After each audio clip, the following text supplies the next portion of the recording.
We have a couple, so you guys still decide who gets the microphone next. But we are so excited now. We're going to get to maybe dive into the minds here a little bit deeper into our good friends here, Zach and Eden Slovin. Weren't they just fantastic today?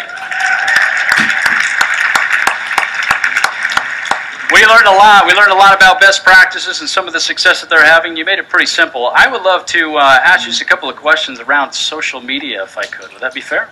All right.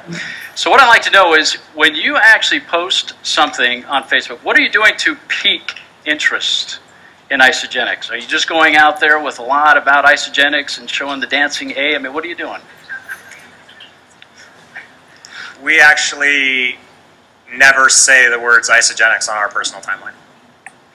We don't post Isagenix links. We don't post Isagenix logos. And the reason why is what we had talked a little bit about earlier. And that's that we believe that, one, people buy you, not your company, most importantly.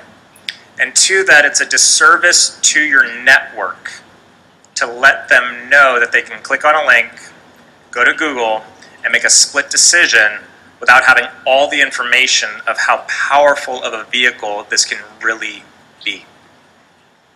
I believe it's a huge disservice to not take people through the process of what's available to them.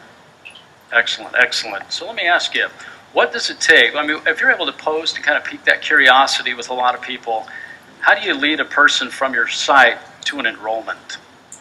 You're not saying anything about Isagenix, right? So how do you do that? What's that process? Can you walk us through that? So we create curiosity by talking about all the benefits that Isagenix has to offer. And that's the key word, all the benefits that Isagenix has to offer. So we're consistently celebrating the results of our team. And we're celebrating their health results, and we're celebrating their financial results, and we're celebrating the lifestyle that we've been afforded. And we're consistently embedding little call to action questions. So for example, and she's here today with her business partner and boyfriend, we have a 22-year-old and 23-year-old couple who just recently had a $2,000 week.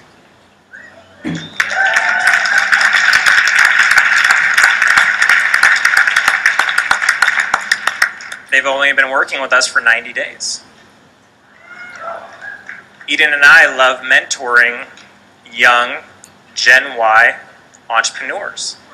So we would celebrate them and talk about what an incredible thing it is that they've earned more in the last 3.5 months as our mentees than they did working 3 jobs over the course of an entire year. How would your life be different if you were earning $2,000 a week by following a simple system after just 90 days? Just a question. It's a good question. And that's how we pique curiosity. We're consistently challenging people's paradigms and norms, and some people will comment and other people won't, but they all see it and they are all watching all the time. Oh, fantastic. Let's give them a round of applause. So I would like to ask, when it comes to social media, is there a good time to post? Is there a bad time to post? Tell us exactly when you think the best time might be for posting. This happens to be Zach's expertise, so I'm going to pass this on. Yes, dear. So, real-world networking is the exact same thing as social networking. So think about your target demographic. Think about your target demographic. And if you know who your target demographic is, if you know what your niche is, then you should know when your niche is going to be in front of their computer. So my ideal posting time might not be the same as Susan's or Caroline's. Because if I'm looking at targeting, let's say, people that are struggling in corporate America that are ages 25 to 35, I know that their habits indicate that most likely they get into their office around 8:30 in the morning. They have some sort of a meeting that they're sitting there nauseous during. And that by 9:15 or 9:30 in the morning, they're in front of their computers for a regular check-in. I also know that by about 10:45, it's time for a smoke or a coffee break. So that might be a great time. I know that on their drive home, even though they shouldn't be on their phones during rush hour, they are still checking their newsfeed because we are addicted to social media. In fact, we're so addicted to it that we do it because of the chemical response that we get. Did you guys know that there's a reason you're checking to see if you get likes on your status updates? It makes you feel good. It releases a feel-good chemical. So your prospects, your network are no different. And so they're looking for something to divert them from the day that they just experienced for the gazillionth time in a row. And so if they're stuck in traffic, that's probably a good time to post. Then you look at the peak hours that people talk about, 5 p.m. to 7 p.m. I'm not a huge fan of that posting time. And here's why. Most people are eating dinner during that time. They're getting home, they're putting their kids to bed, but they can't seem to fall asleep because they have trouble sleeping. So 9:30 at night, 10 o'clock at night, as late as 11 o'clock at night. And if you want the real secret to know when your network is watching, simply go to your little chat section and notice who's online. Your market will always dictate your activity. Just like Tony Robbins says, he says, let your prospect determine your presentation. Social media is the same thing. Excellent, excellent response. All right, so I want to say on this, because it's kind of a big deal and a lot of people have interest in it. So as I'm actually on there, I'm excited about the results I'm seeing through your website. I love the stories that I'm hearing. I'm like, you know what, I'm going to do this. I'm going to jump in. What steps do you have me take? How do you connect with me individually? Because we talk a lot about, face-to-face meetings, belly-to-belly. What do we do? How do we get engaged? How do I start doing it? Are you going to just come out to my house? I mean, I could live thousands of miles away from you. What are you going to do? Where do you live? I live in Phoenix. What do you got going on out there?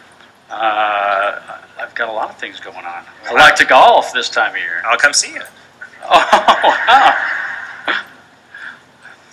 So if you're not close by, and even if you are close by, oftentimes it doesn't make sense to spend the amount of time that it takes to be in person with somebody when you can be on the phone. So the first thing that we do is we take the conversation offline. Chances are you've commented on one of my posts. Now Doug has said, this looks exciting. I want to do it. What is this? So I say, it's too much to post on here. I'm going to send you a private message. And then I send him a private message. Just like we talked about today in the training, I follow the scripting.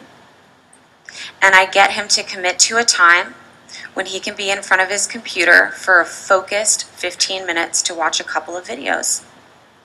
And we also set up a time for a call.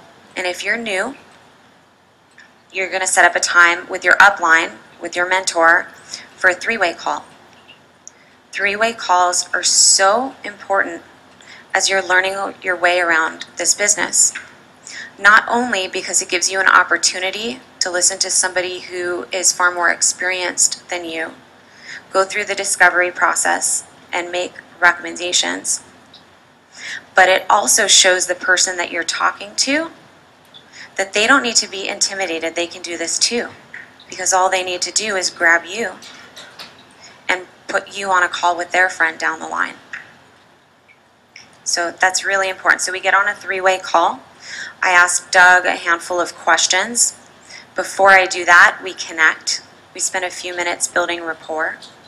I ask him where he's from. I try to establish commonality. Do we have any hobbies in common? How many kids does he have? What does he do for a living? I get to know him for a couple minutes. And then we right away go into what his goals are. Doug, what was it about my post that piqued your interest? And Doug will answer, well, I'd love to get the same results that George did. He looks great. I have about 20 pounds that I would like to lose.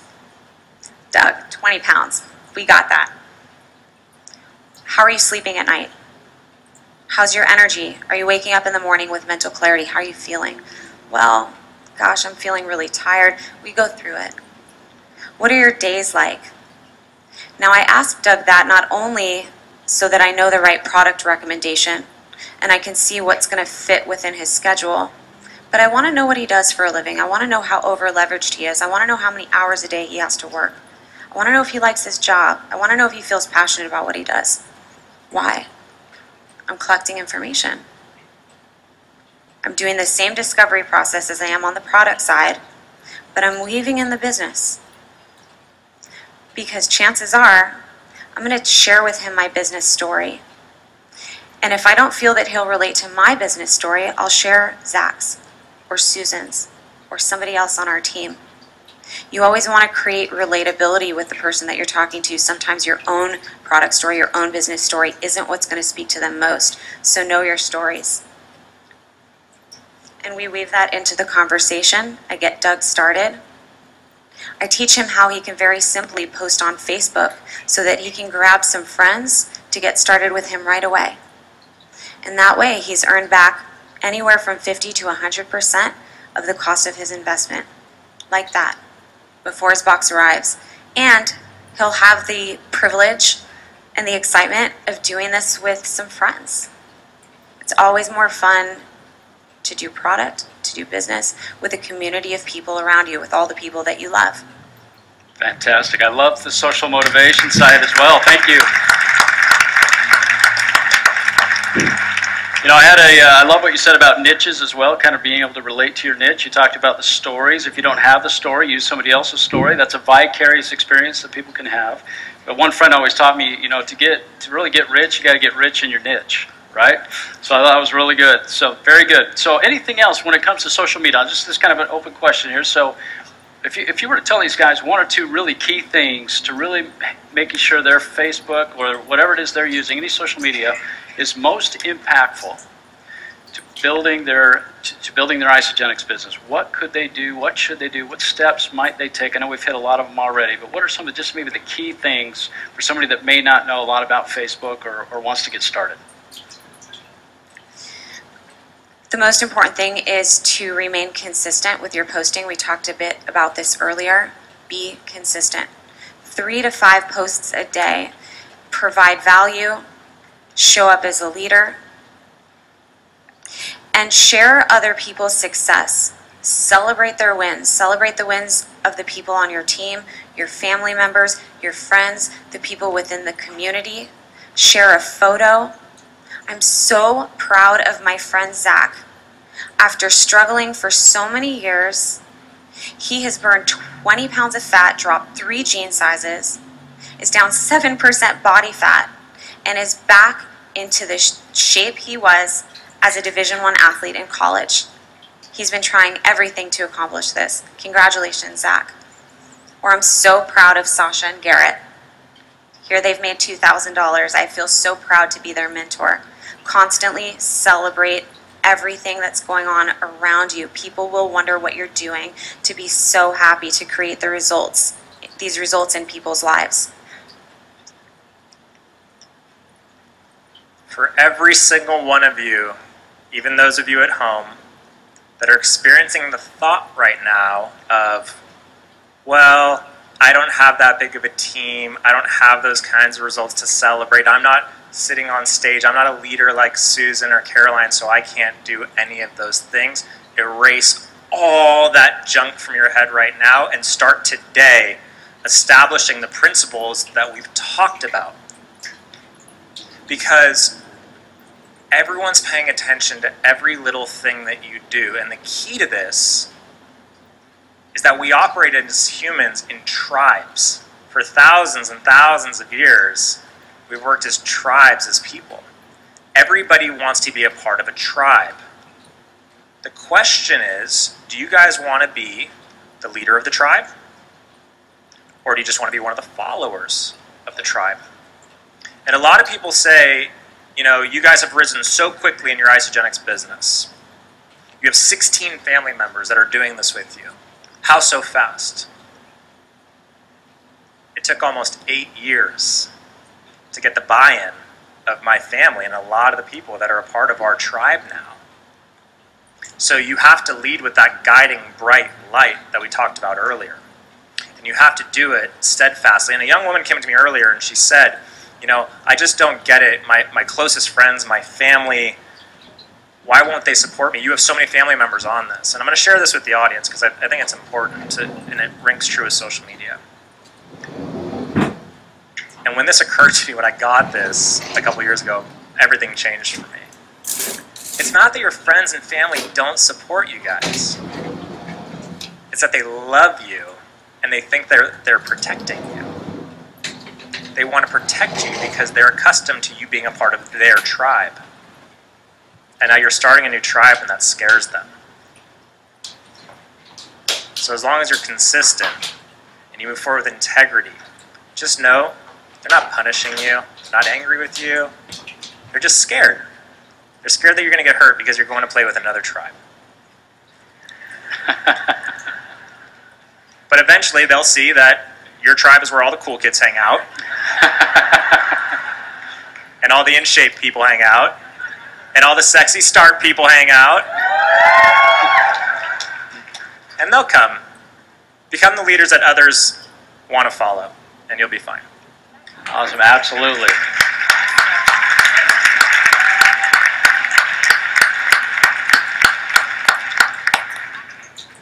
Zach and Eden are, you know, when you're part of the company, you're either trying to take something out or put something in and make it better. And the thing I admire so deeply about Zach and Eden is they're definitely making ICE2X a better place. I think you'd all agree with that. Yeah, let's give them a huge round of applause. They're awesome. At home, I don't know if you can see it, but Eden has some really killer shoes on. So anyway, last December, yeah, you have to show the shoes. Brennan, can you show the shoes? Wow. Wow. Get a close-up of those? Nice. So last December, I was in Las Vegas, and I was sharing the stage with Gary Vaynerchuk, who wrote Crush It, and he was previously known as the wine guy, now he's the social media guy. A great resource for all of you is his new book, Jab, Jab, Jab, Right Hook. And essentially, when it comes to social media, there's a couple of things to really consider. And one of the biggest things is transparency. So what Gary spoke about was, if we look even to, say, politics, when I started Isagenix, there was no Facebook. So the way we did network marketing 10 years ago is different than the way we do it now.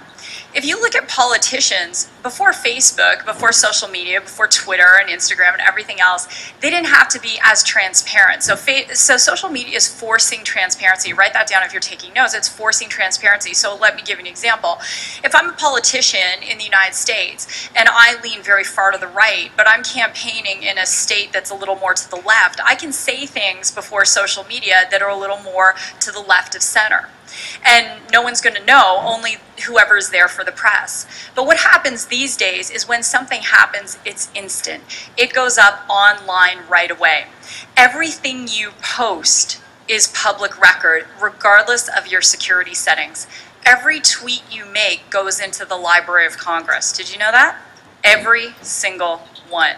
So if you go on, say, someone's blog and you don't like what they say and you're very political or whatever it is, and you make a very derogatory comment, anytime someone's Googling you, they're going to find anything about you. And the more comments that people make about your comment, the higher that goes in the feed. So you want to make sure that from a social media perspective that you're transparent. And a great friend of mine, Sam Richter, he wrote a book called Take the Cold Out of Cold Calling, and he's a social media internet security expert. And what Sam says is this: when you think about posting something, before you just go post it, regardless of, whatever it is, ask yourself, how would I feel if that appeared on the cover of the New York Times? And if it doesn't feel good, if your gut tells you that that's not right, then don't post it.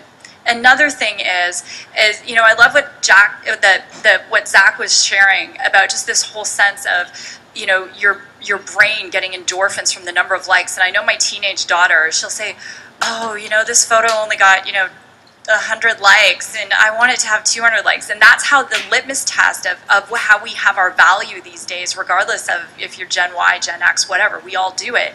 But the reality is that there are odd people out there, and because of social media, you are, the higher you rise in Isagenix, and it's happened to me, you are going to have your critics. Even Carolyn, when she was a contender, you know, when you did the Ice the Body Challenge and she won a prize, and someone posted and said, oh great, a millionaire getting more money. Well, there's a great button called unfriend.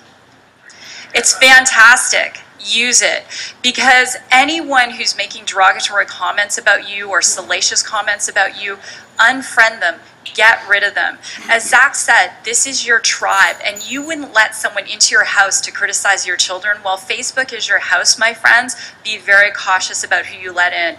And another thing I do is, when I'm looking on Facebook and I'm watching the feed, I will, if someone is in another network marketing company, knowing very well that some of the people who are following me are going to see that, I just unfriend them, especially if they're very overt. And the other thing, just so you're aware, and I know this was covered and I want to really hit it home, is don't come to an event like this and say, I want to make $1 million and play Candy Crush. Say that again. Yeah, okay, absolutely. I said, don't come to an event like this and then play Candy Crush. Because everyone sees when you play Candy Crush or whatever the newest game is. The people who are going to do the IPO of Candy Crush, they're going to make billions of dollars. You're not going to make billions of dollars playing Candy Crush.